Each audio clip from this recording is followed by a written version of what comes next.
much, participants, for being with us and also for waiting. We hope we will really make this worth the wait.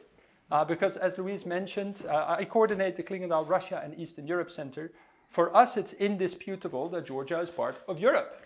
Not only as part of the Council of Europe or the Organization for Security and Cooperation in Europe, but also now as a potential candidate country of the European Union.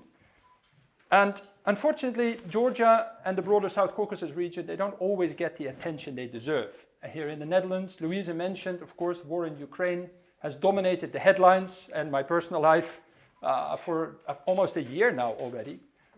But that somehow makes us forget sometimes that it's not the first war that took place where Russia is trying to use military force to deny a country its Euro-Atlantic aspirations. Georgia knows this all too well. In 2008, I worked for the EU, a special representative in the South Caucasus.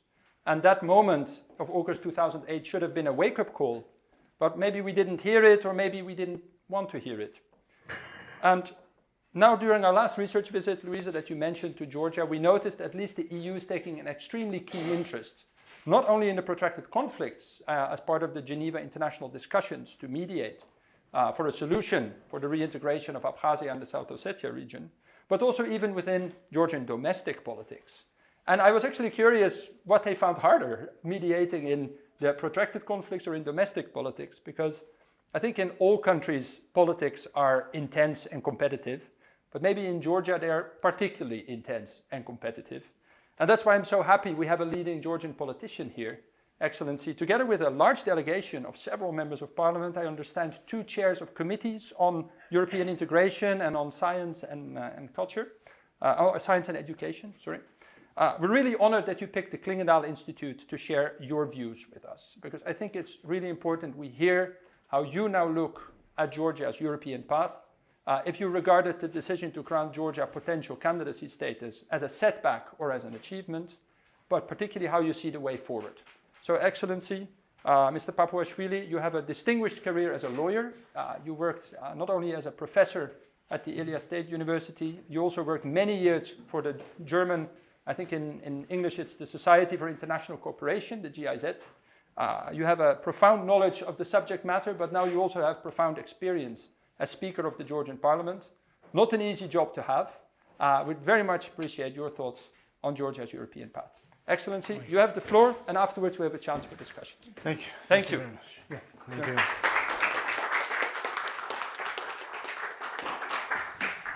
you. So thank you very much for this warm welcome words. And first time I visited the Netherlands, it was 1988.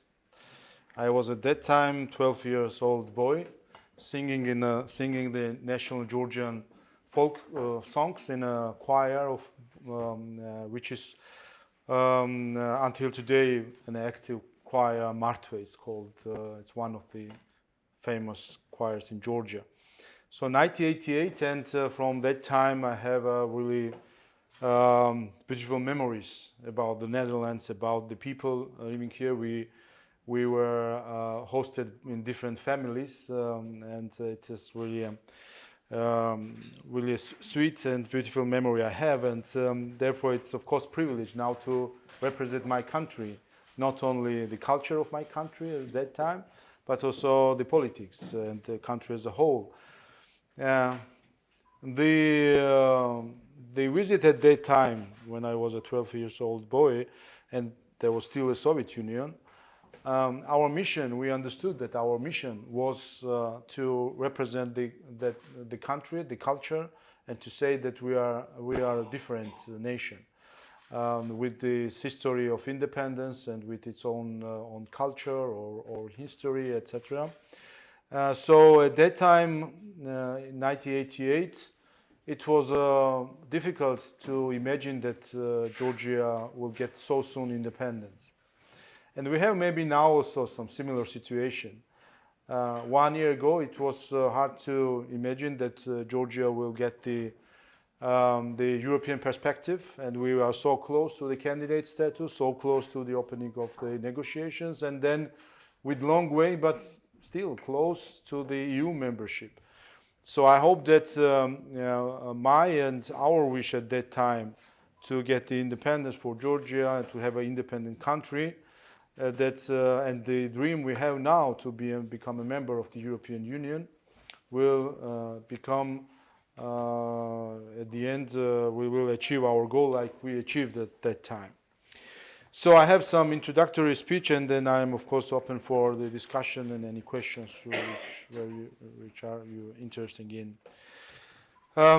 I'm honored to be here and one of the makers among think tanks and speak before you about Georgia and its irreversible European path.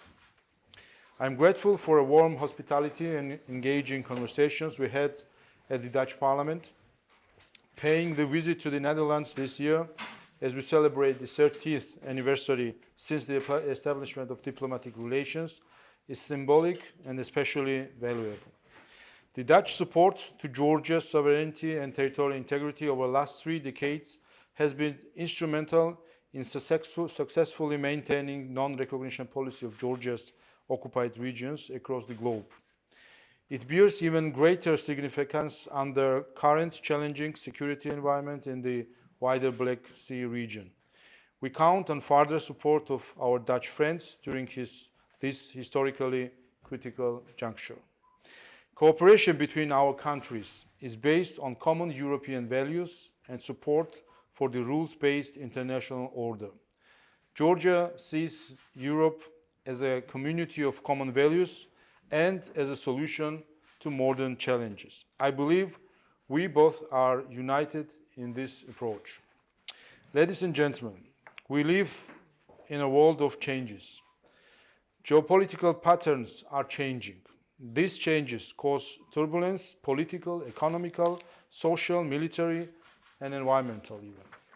This is visible with the Russian aggression against Ukraine, revived military confrontation between Armenia and Azerbaijan, and others. European security architecture is under tremendous pressure. Amid these turbulences, Georgia maintains its foreign policy priorities. First, Europe and the United States. Georgia is a reliable partner of the West. Second, peaceful neighborhood policy. Partnerships with the neighbors oriented on peace and economic prosperity.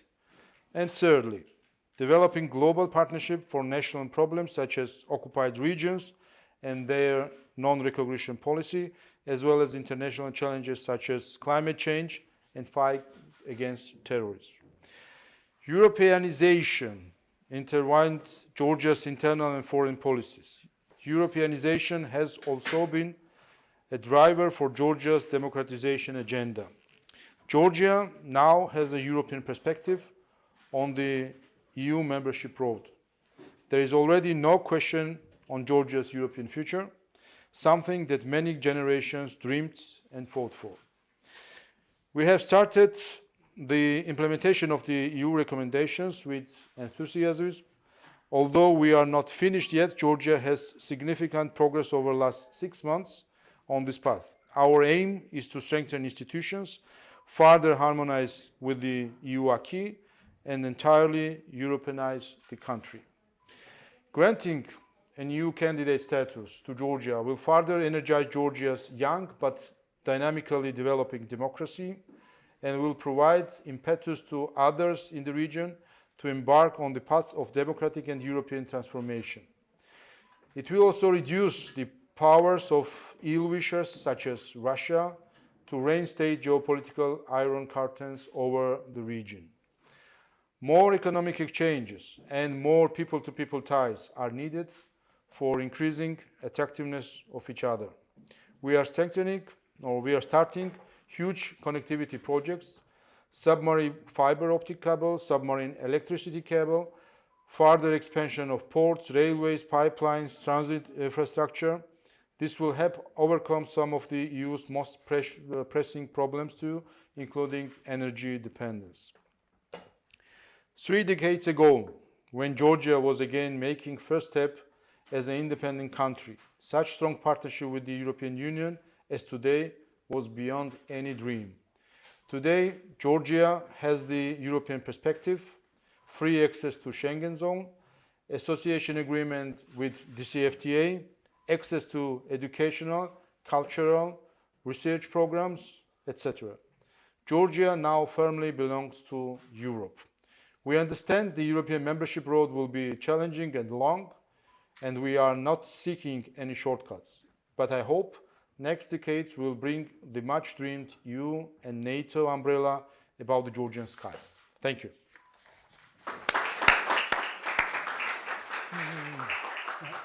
Thank you. Please have a seat. Yeah. Thank you for those remarks and for taking us back to 1988. That's quite something. I'm almost still stuck. Sorry to use football metaphors then. That's something that we can't help at the time of the World Cup going on. But maybe we'll come to that in a moment. But I wanted to ask you first about the EU candidacy status question, because I happened to be in Chisinau in Moldova at the moment when the decision was made, and there were people cheering and there was music on the streets.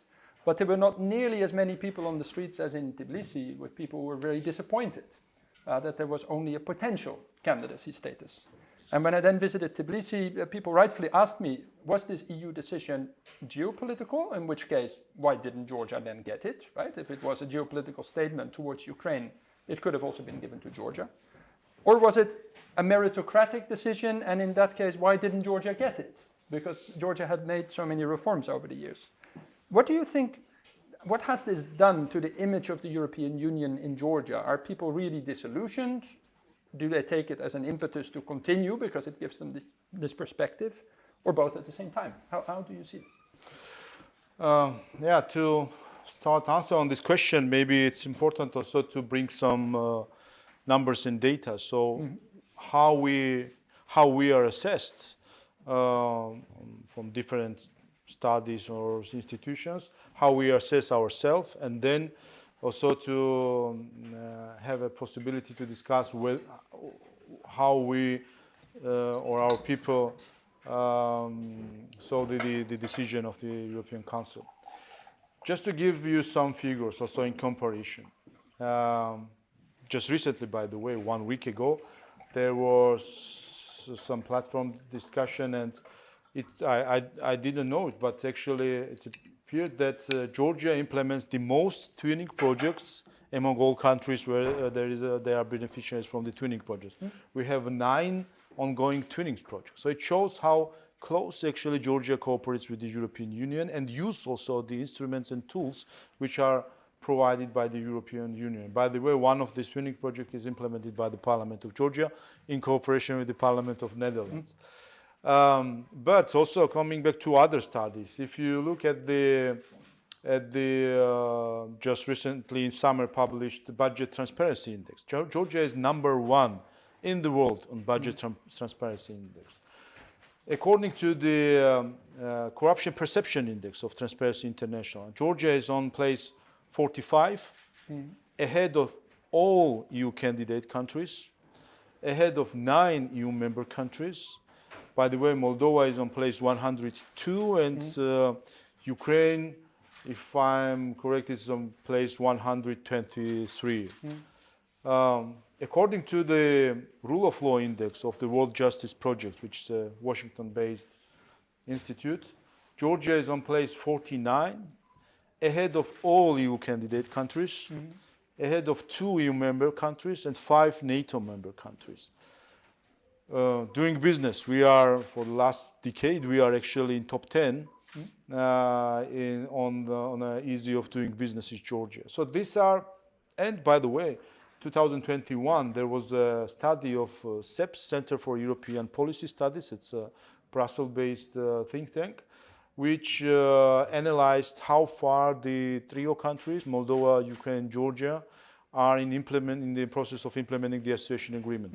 Georgia was the leader on all criteria on the association agreement. So these are the let's say the studies or evidence-based analysis of where we are actually, and this is, by the way, also how we see also ourselves actually. So with this understanding, of course, we were waiting for the decision, and our people were waiting for the decision of the European Council. So therefore, of course, there was a disappointment when the decision was not to grant the candidate status to Georgia yet. On the other hand, we also understand that for the all three countries, for Moldova and Ukraine and Georgia, there are conditions. So the two others, although they have a candidate status, but with conditions, we do not have, but also there are conditions. So at the end, the aim is to fulfill the conditions, and as soon as one of the countries will fulfill the conditions, then there will be a decision about the candidate status or full candidate status. And also historically, if you look, it's not the first time Georgia is in this situation. Back in 2008-9, when the negotiations on association agreement started, European Union started the negotiation with Georgia 4 years later than with Ukraine. At the end, Georgia signed it earlier than Ukraine in 2014. Same with visa-free and visa liberalization. European Union started the negotiation with Georgia 3 years later than with Ukraine. At the end, in 2017, Georgia had to wait 6 months for Ukraine. So they also fulfilled some criteria, and we both were granted at the same time in 2017. So it's not the first time that Georgia is in that situation, and every time actually we managed to show the performance and to be rewarded for this performance. As for the explanation of the decision, actually, and this is not the first country I'm visiting now as a chairman of the parliament after the decision of the European Council, and I met many colleagues, members of the parliament, speakers, etc. And I always, when I have a possibility, I ask the question, what was the reason? And I always get the different explanations. And it shows me actually that and at the same time, we also feel that there is some kind of regret that the decision was not in favor of Georgia. So this shows us that maybe the decision of the European Council was not really well founded. But again, we are not first time in this situation. For us, it's a huge step forward to have a European perspective acknowledged for Georgia, something which we cannot even imagine 1 year ago. Absolutely, yes. And on the other hand, we do not seek shortcuts. So, and because we do not seek shortcuts, actually at the end, for us, it's important to be a part of the process, which is irreversible at the end. So it's clear that the membership will need a time.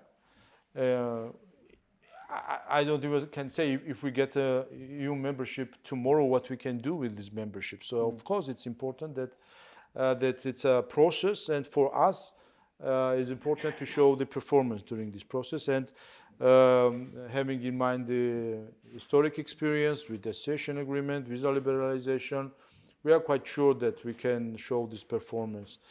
So this for the background of the decision. And that you mentioned indeed the importance of these conditions and how hard Georgia is working to fulfill them. There's one condition that Georgia has that the other two countries don't have, which for politicians must be a difficult one. It's to address the concept of polarization in Georgian politics. And I think you've had first-hand experience in the process moderated by Charles Michel, the debate over having the opposition return to the parliament, a deal that then was signed late by the opposition and that the Georgian Dream later withdrew from. This is a question to you as someone who has experienced this type of EU mediation from up close. Do you feel it's better for the European Union to be a really active player in the game, so to speak, actively mediating, going to visit politicians, trying to negotiate things, or to be more of the referee on the outside and just watching and seeing if the players play by the rules? Because we also don't know ourselves what the wisest decision is here. And the EU is divided internally on the role to play. By the way, as for the conditions, if you compare the conditions for three countries, you will find many similarities. And in some cases, you will find in other countries even more complicated or more difficult conditions, which more difficult to fulfill, like public service reform for Moldova. I mean, we did it back in 2017 already, and it took us several years. And it's not easy to implement in a couple of months the public service reform. So even if you compare the conditions, it's somehow clear that the decision was at least not really well based or argumented. As for the polarization, yeah, we are.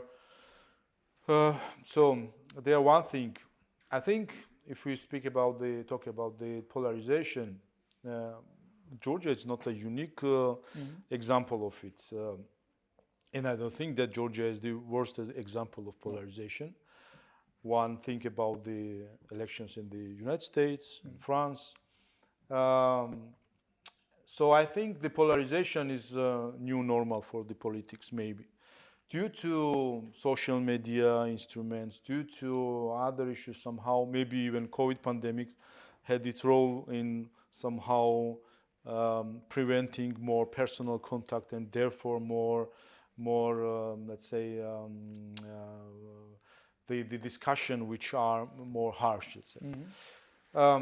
But so therefore, I think first, polarization is something which is not unusual, which is maybe is a part of a competition between the parties.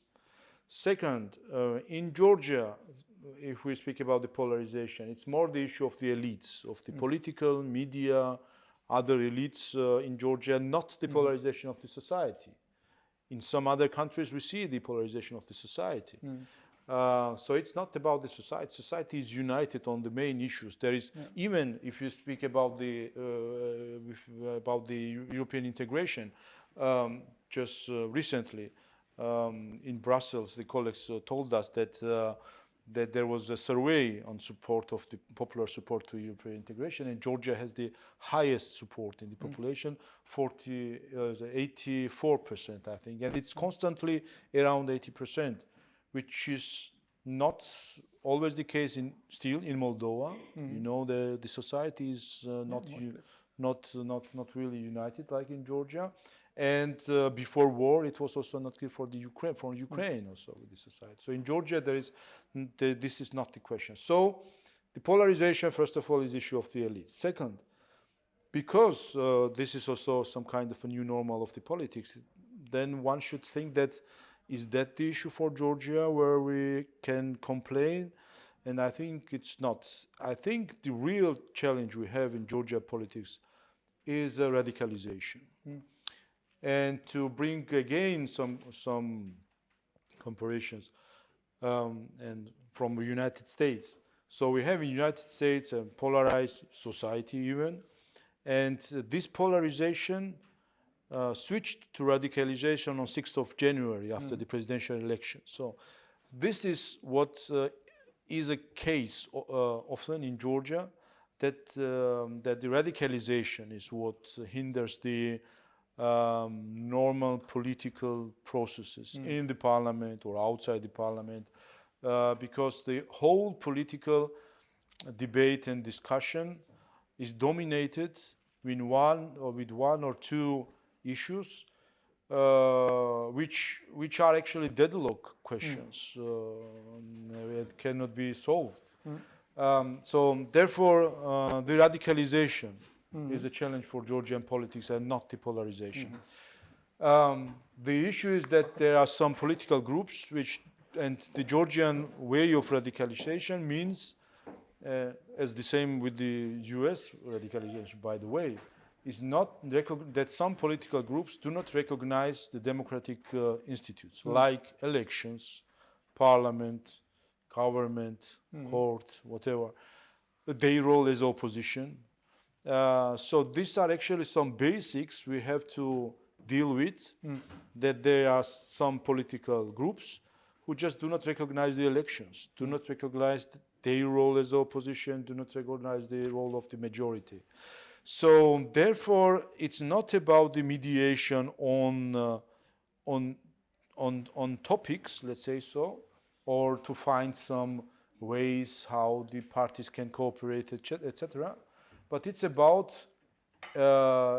agreeing on the basics. That if we do not agree, do not accept the elections, if we do not accept that democracy functions, that the people decide who should be in majority in opposition, and if we do not agree that the role of opposition is valuable as it is actually, then we have the challenges like we have sometimes in Georgian politics between some parties, not with all parties. We have also a representative of the opposition here in the delegation, Ms. Samnidze, but with some other groups, that if these basics are not recognized, if the groups do not recognize the legitimacy of each other, also same from the majority should also recognize the legitimacy of the opposition, then it's hard to have discussions. As for the involvement of the European Union, what we see and what is actually what shows us that we are getting a part of the European Union is, of course, the involvement of European Union with institutions, but with also some European politicians into that the Georgia politics is getting on the agenda of European Union, let's say so. It's positive, let's say, so on the one hand. And of course, it shows that there is an interest, and it shows that the understanding is that we are a part of the Europe. On the other hand, it has also more negative side when the politicians outside are so involved, getting so involved into the domestic policy that it at the end it harms the whole process of the integration, because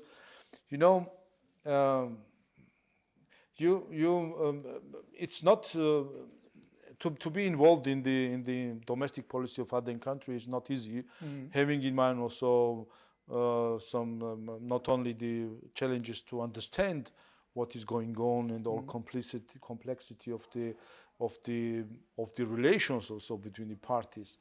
Also, the challenges are with the language, etc., just to understand the context. And unfortunately, with the instruments, the modern media landscape gives us or gives to different parties, it's really easy to show the picture in a other way than it is in reality. And you can even make a study on that based on how Georgian politics is presented or is presented to the outside, to the outside world.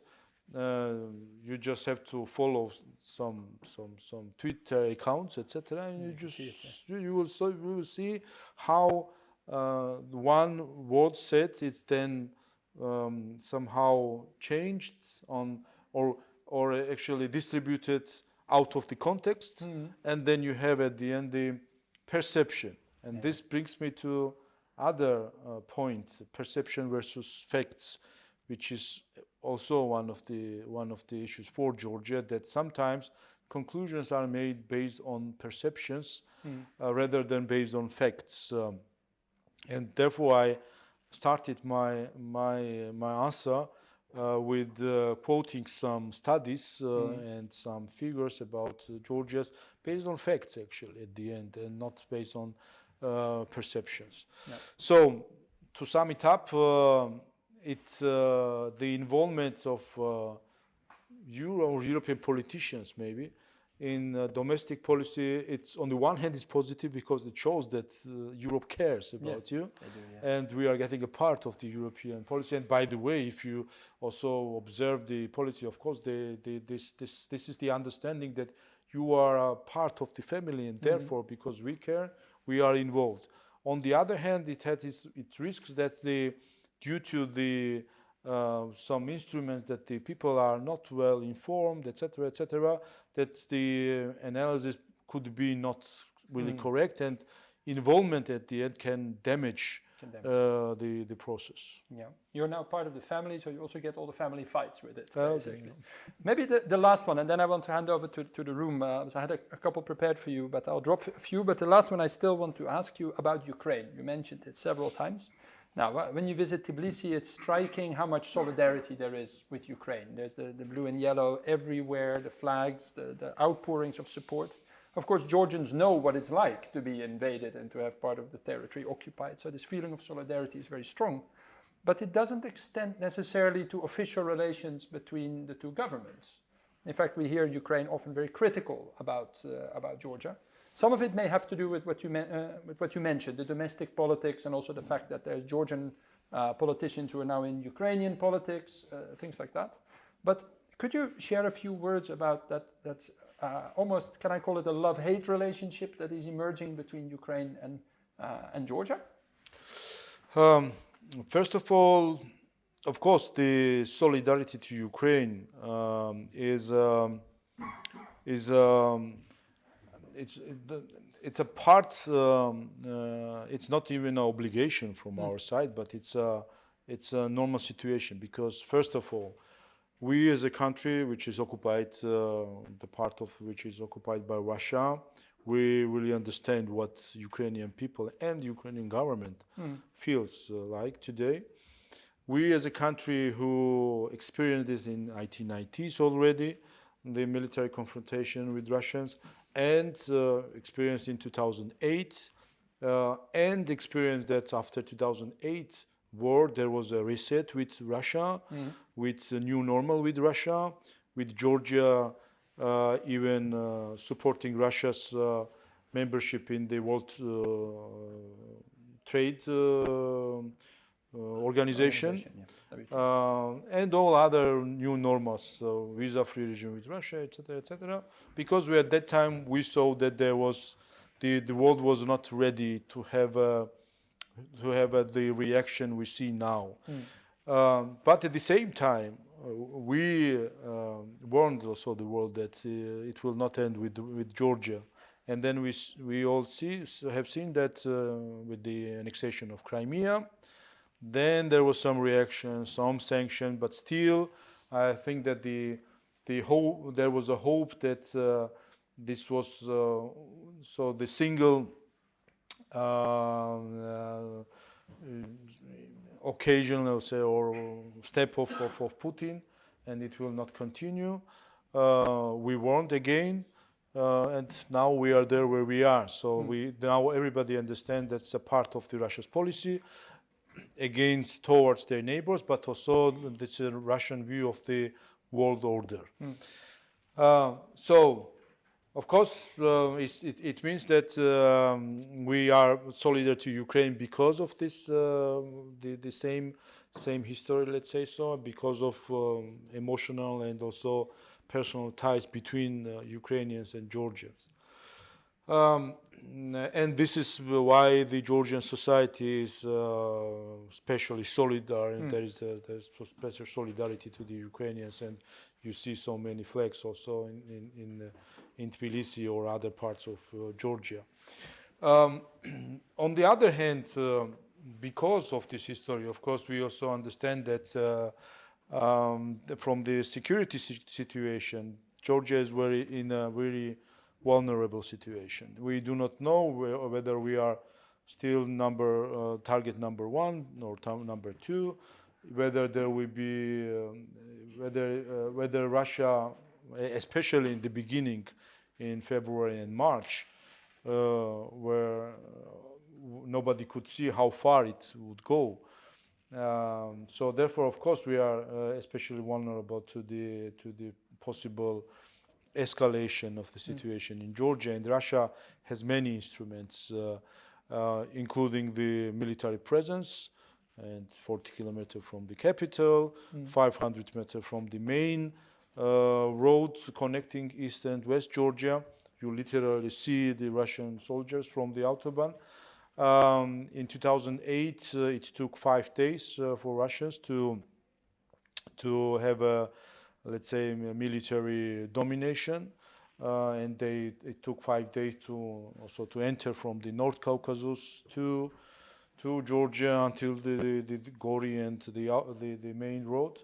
Now they are 500 meters from the main road, so it will take 5 minutes for them. So in military perspective, it's of course really vulnerable situation. On the other hand, there are other instruments with soft power, disinfo, etc., etc. Russia can destabilize the situation in Georgia. So therefore, our position from the beginning was that there is a full solidarity to Ukraine. There is a full and vocal support on all international platforms. Georgia co-sponsored the UN resolution against Russia. Georgia voted for dismissal of Russia from the Council of Europe. Georgia co-authored the application to the International Criminal Court to investigate the war crimes of Russia in Ukraine, etc., etc., etc. We were not only voting and supporting these decisions, but we were co-authors of these decisions. On humanitarian level, there is a huge support from Georgia to Ukraine. We have Ukrainian refugees in Georgia. Georgian government provided to the Ukrainian refugees the same status as our internal displaced person. We have around more than 200,000 IDPs in Georgia from Abkhazia and Tkhinvali region, and the Georgian government gave the same status to the Ukrainian refugees. We are the only country still, I think at least I did not hear any other example, only country of the world when the schools, in the schools the Ukrainian language classes were provided for the Ukrainian children, so they can learn in their native language. At the same time, we said, and we are fully committed to the international sanctions against Russia, not to allow Russia to use Georgia as a place to circumvent the sanctions. And until now, there was no single case of fact or registered that there was somehow attempt to circumvent the sanction or the fact of circumventing the sanction in Georgia. Although it's not easy, having in mind that we are a bordering country with Russia, of course Russia will try to find a way to smuggle something in the territory, and of course there are also there is a let's say so the whole business working on that, like I know, I mean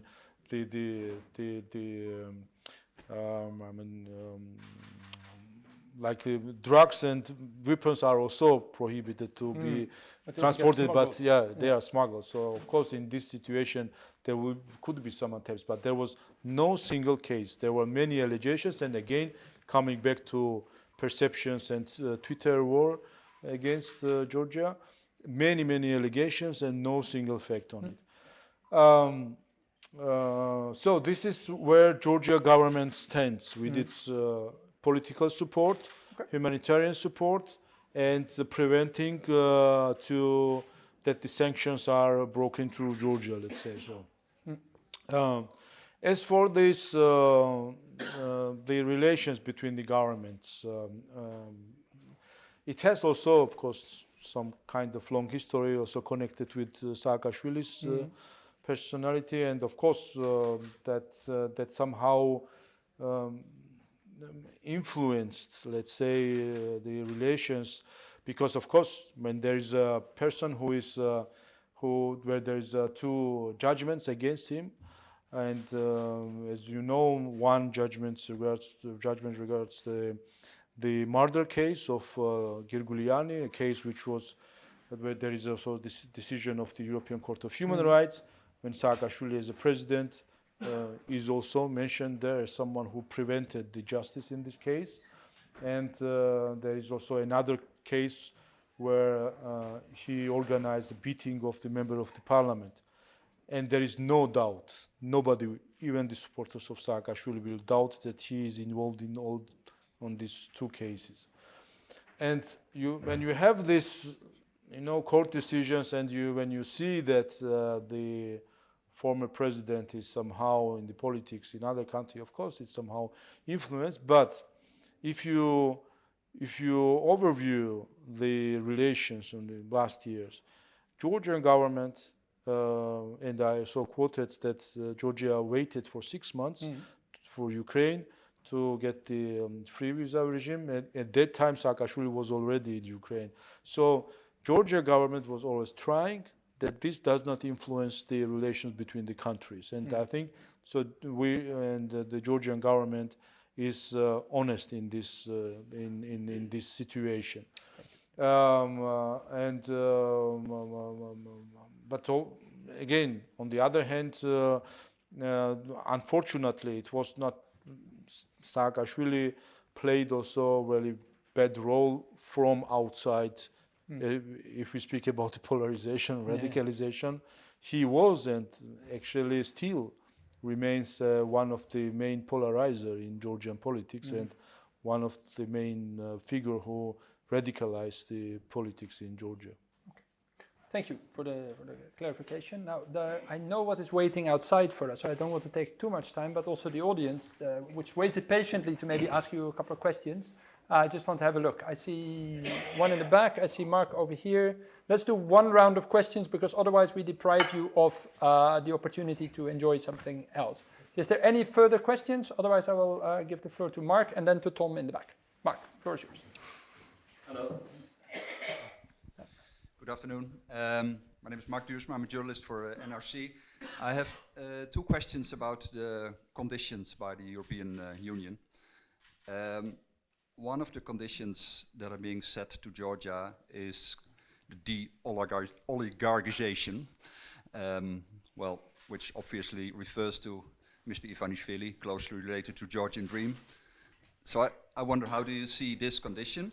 And the second question is, what in your opinion is the toughest of the 12 conditions to fulfill? Good ones. We take these first and then we move to Tom. Okay. Yeah, interesting that you speak about the oligarchization and you mentioned it's obviously it's meant Ivanishvili. Yeah. This is, by the way, this is the issue.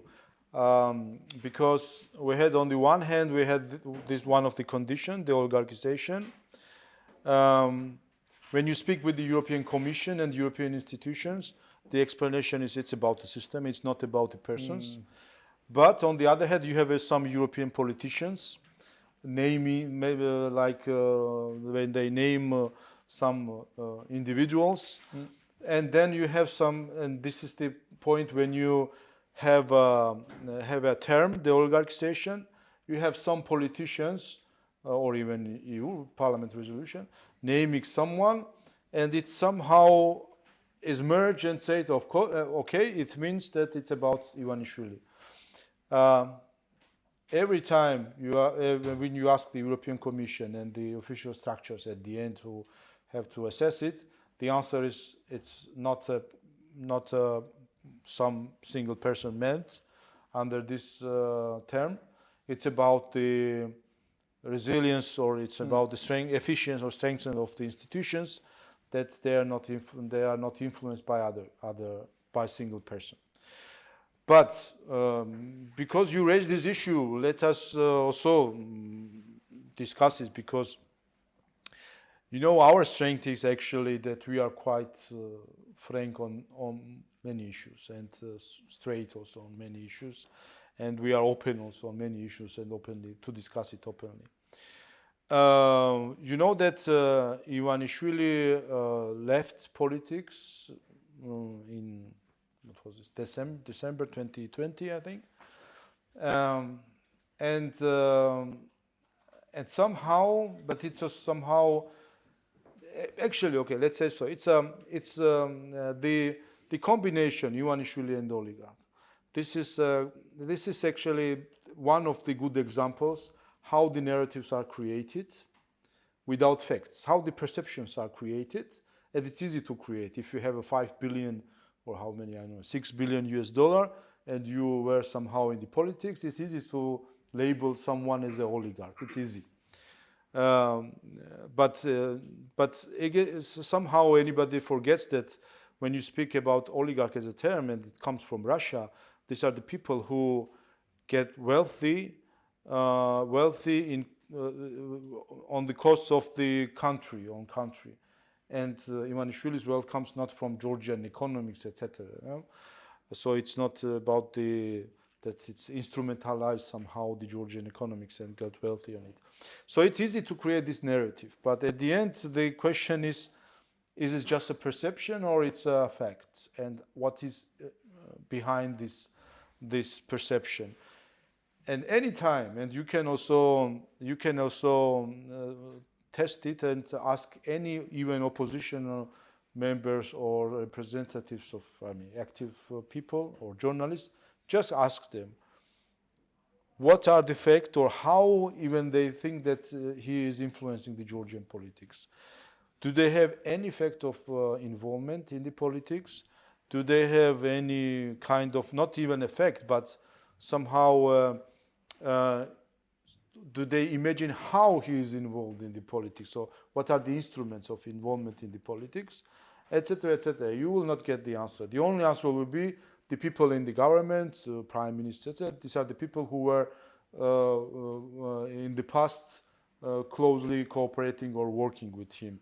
But it's not enough. In Georgia, it's a small society, and more or less everybody knows everybody. It's not enough to speak about the influence. On the other hand, just recent discussion in Georgia was because of the oligarchy, and we had somehow to discuss it. On the other hand, we found some people, wealthy people on the opposition side, and even the oppositions labeling him as an opposition. Our former defense minister, Gezerashvili, who is also sentenced for 5 years or 6 years prison for very an example case how the corruption worked during Saakashvili's time. He is sentenced because one military training, or what's called military training. There was a contract with one of the offshore company, company which was registered in offshore for 5 million euro, and on the papers there was a training for military in January 2008, 8 months before the war. So there was a training, and 5 million euro was paid. You will not find any soldier who did this training. So all this was done just only on the paper, and this 5 million disappeared. This is one case as an example. And we know that, and it's not in contrary to Ivanishvili's influence in the politics, where nobody could say how he influenced it. We know it, and everybody knows it, that opposition admits it. He has a TV channel. He financed opposition. He has TV channel officially, so we know it. The opposition admits that he financed some parties. He admitted that he financed some parties and some non-governmental organizations. So he and the opposition admitted his influence in the politics. So it got somehow a quite interesting discussion in Georgia at the end. Even the opposition claimed that this discussion was not really favorable for them, because at the end, and it was really a situation that the claims were against opposition members. But coming back to the oligarchization issues, as you know, we translated the Ukrainian draft law. Maybe you know, I don't know if it's aware. So when we, and I can even say how it developed. When we got these recommendations, and one of them, the oligarchization, okay, we said, what should we do with this? And we saw also Ukrainian, we also compared it with Ukraine, Moldova, what they have, and all three countries have this part. And in Ukrainian case, we saw that European Council and also the President of European Council, Commission, von der Leyen, they said Ukraine has a law, it's a good law, so you should also take into account Venice Commission recommendations and implement this law. So we said, okay, let's say translate it and adopt it to Georgia. Because the issue and the problem was, and now I'm coming back to the European policy in Georgia, that unfortunately the issue which should unite political leaders, European integration, because the huge support from the society, 84%, etc., and constantly 80%. So actually, it shows that it should unite the political leaders. This task, unfortunately, the Europe and European perspective and integration is instrumentalized to further polarize, to further radicalize the political debate, and this is also true with this recommendation. So as soon as we got this term, the oligarchization, and because it's really vague and not clear what is meant behind this term, and it's also maybe new generally for the international good practice. I mean, there is only one practice maybe in Ukraine. Directly afterwards, it was because it was not clear what is meant. It is used quite easily to label someone. So someone will say Ivanishvili is an oligarch, majority will say Kezerashvili is an oligarch, then other. It's easy because you have a term and some kind of vague understanding what does it mean. It's a wealthy person, somehow connected with the politics. And okay, you can label many of them. So therefore we said law is the best way to have a clarity in this. This is why the laws were inverted generally, to have more clear criteria for this. So we borrowed the Ukrainian experience. It's quite clear the criteria, what they are. Now our law is in Venice Commission. We sent it, draft law, we sent it to the Venice Commission, and we are waiting for their report on Ukrainian law, although it's in Venice Commission since December last year. There's still no opinion, but we will see what will be the opinion. But there was second part of your question was, toughest, yeah. Yeah, you see that this is one of the toughest issues of the oligarchization. Actually, the oligarchization and depolarization. These are the two, yeah. You know why? Because there is no clear understanding what is meant behind this, and there are no criteria for depolarization. What is the criteria of depolarization? That there will be a harmony or there will be no fight between the parties. So it's somehow not clear. This is because this is where we have our fear that at the end, when we will be assessed, we do not know what will be the criteria from European Commission to assess the depolarization, the oligarchization.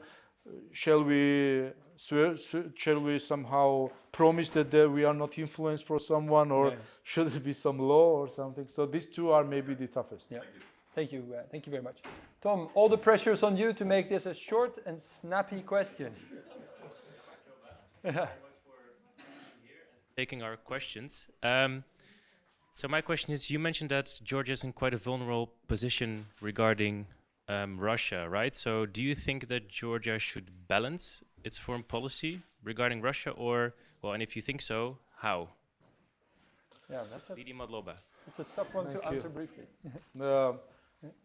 Actually, Georgia and all governments, the decision that there is not a policy of balancing, that it's not a policy of balancing, but it's a clear policy of European and NATO integration. It's even prescribed in our constitution, and our party included it into the Georgian constitution as an obligation of all state institutions to move forward the European and Euro-Atlantic integration. So there is no policy of balancing. It's not this balancing. What I meant with the vulnerable position, it's a situation where it's really easy to escalate. Having Russian military 40 kilometers from the capital and 500 meters from the main road, it's easy to escalate in Georgia. So therefore, and unfortunately, there is even no answer how you should know, not how you can prevent escalation, because everybody knows now that if Putin has something in his mind, I mean, you cannot really influence it, that you cannot really prevent it, and you cannot really decrease the risk if there is a goal and aim and plan and in Russia's policy, you cannot really decrease this risk. But on the other hand, maybe you could increase and escalate. So therefore, one of the issue on sanctions, for example, not introducing bilateral sanctions against Russia, it was also the decision based on the argument that we don't want to additionally escalate the situation. And it also has led to NATO reaffirming its open door policy, the whole Ukraine war, which is in a way... Yeah, this open door, we see this open door from far away for a long time. Unfortunately, this is actually what we ask every time to our NATO colleagues. Tell us, what should we do so it's not only open door policy, but at least to start the process, because it's okay, maybe the membership will be somehow in the further perspective, but at least to start the process with the membership action plan or with some alternative new ideas how the new members could be involved in the process. So to sum it up, Georgia and Georgia's policy, and by the way, for all governments, from Gamsahurdia, Shevardnadze, who knocked on NATO door, let's say so, and started this process, to Saakashvili or all governments, there was no question about the vector of Georgia, vector towards Europe, towards NATO. It's not only the choice we have in the 21st century. It's something which is a historical choice of Georgia, being a part of European family on the one hand, on the other hand, understanding our role as a door opener for Europe into our region, and because it is also important, looking into the Azerbaijan and Armenian relations, and also further to the Central Asia. I was introduced as someone who worked in the development cooperation for many years, and I remember how West, I mean Europe and also United States, development cooperation programs, they pulled back from Central Asia, then to Caucasus, then from Caucasus, from Azerbaijan, etc. So reduced their presence and they support that. So I think maybe one of the lecture of the recent development and the war of Russia should be that, and having in mind also that the middle corridor of connecting Europe with Asia lies in Caucasus and in Central Asia, and knowing that the energy supply and energy independence and alternative ways, and we just recently had the visit of von der Leyen in Baku, Charles Michel was in Uzbekistan, so this is the corridor where Europe should be supplied with the oil, gas and oil, etc. in the future, and these are the countries, and Georgia is the key actually to the region, not only to South Caucasus, but also to the Central Asia, not only geographically a key because of the Black Sea coast, but also with the values. Just look at the map and Georgia with its rankings in democracy and all of the issues, and then compare to the whole region you will see on the map. There are also some maps in different colors, in different rankings, and you see it's just recently it was about the democracy, some kind of study, and you see on the Europe, Asia, Africa, etc. in different colors, and you are happy when you see that Georgia is the same color like the European countries in the whole region. So this is what you can really see, and what Georgia offers actually also to Europe. Thank you very much, Excellency. There's no more questions, at least I won't permit anymore, but there will be some drinks and snacks outside. There's one more map about Georgia I wanted to share with you. I don't know if you know this one. It has colored the countries of the European Union and Europe in general as to the level of hospitality. The Netherlands scores quite low, which is the type of country that asks people to leave when dinner starts. We actually do that. Really, we do. Georgia ranks on the other side, which is very unlikely to let people leave at all. So we are happy to open the door now with the open door policy and enjoy some Georgian wine and Georgian snacks. But first I'd like to ask the audience for a warm round of applause for Mr. Papuashvili, Speaker of the Georgian Parliament. Thank you. Thank you. Yeah. Thank you. Thank you.